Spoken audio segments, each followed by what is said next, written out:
Welcome to part 2 of Do You Love Jesus?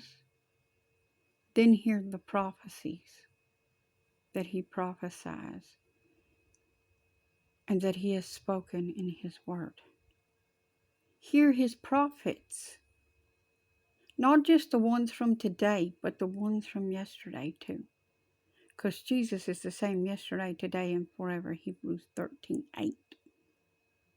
He changeth not. Now let's get back into this. Isaiah 42, verse 9. Behold, the former things are come to pass, and the new things do I declare. Before they spring forth, I tell you of them. Sing unto the Lord a new song, and his praise from the end of the earth. Ye that go down to the sea, and all that is therein, the isles, and the inhabitants thereof. Those that don't know, isles means islands, rather. Let the wilderness and the cities thereof lift up their voice, and the villages that Kedar doeth inhabit. Let the inhabitants of the rock sing. Let them shout from the top of the mountains. Let them give glory unto the Lord, and declare his praise in the islands. The Lord shall go forth as a mighty man. He shall stir up jealousy like a man of war. He shall cry, yea, roar. He shall prevail against his enemies. Get ready. Prophecy right here coming. Pay attention. It ties in with a lot of those I have prophesied.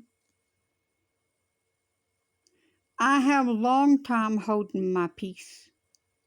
I have been still and refrained myself. Now I will cry like a travailing woman. I will destroy and devour at once. I will make waste mountains and hills, and dry up all their herbs. That's talking about the gardens that he gave us to eat from freely. And I will make the rivers islands. That means he's going to dry up the rivers to make them like islands. And I will dry up the pools. And I will bring the blind. That's the lakes, the pools, by the way, just to cover that. He's going to dry them up. Like Lake Mead, for example. We'll get into that in a little bit here. But, turn from you. And I will bring the blind by a way that they knew not. I will lead them in the paths that they have not known. I will make darkness light before them, and crooked things straight. These things will I do unto them, and not forsake them. They shall be turned back. They shall be greatly ashamed that trust in graven images.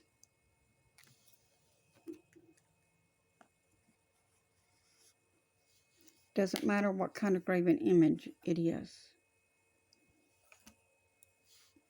Whether it be statues or figurines, or whether it be just something that's out here 10 foot tall. It doesn't matter how big or how little it is. They shall be turned back. They shall be greatly ashamed that trust in graven images, that say to the molten images, ye are our gods. Hear ye deaf, and look ye blind, that ye may see. That you may see. Now, going into the next verse. This is Psalms 105. starting at verse 15. Saying, touch not my anointed, and do my prophets no harm. That's what God told even back then.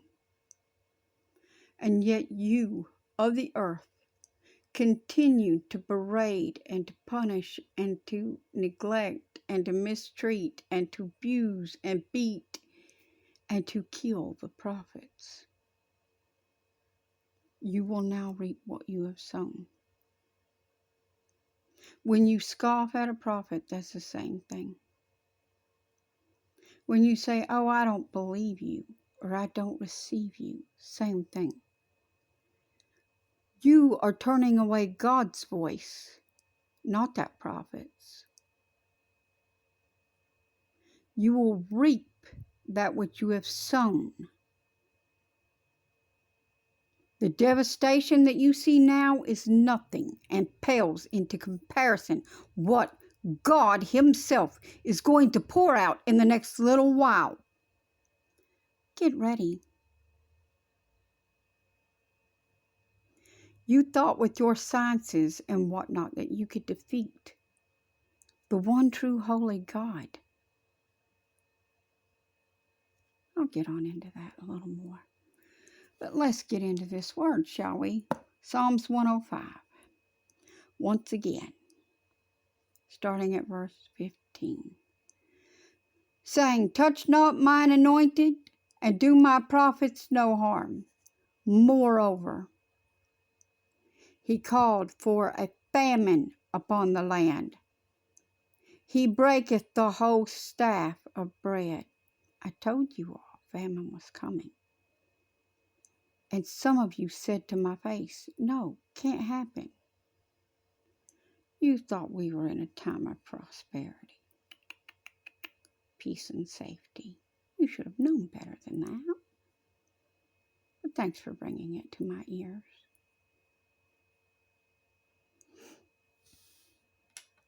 Now, going into the next verse. I am now in Luke. This is Luke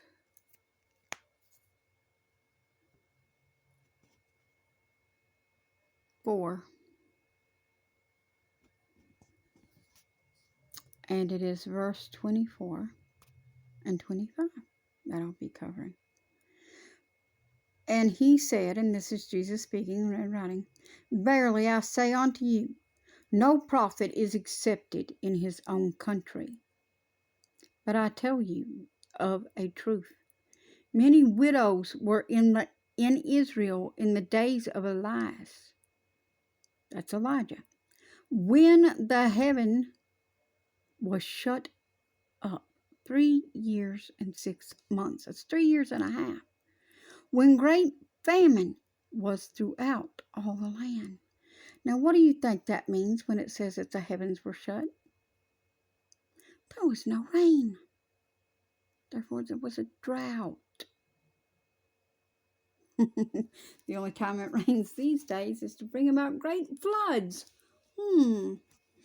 I wonder if the Lord didn't tell us those were coming beforehand. Oh, yes.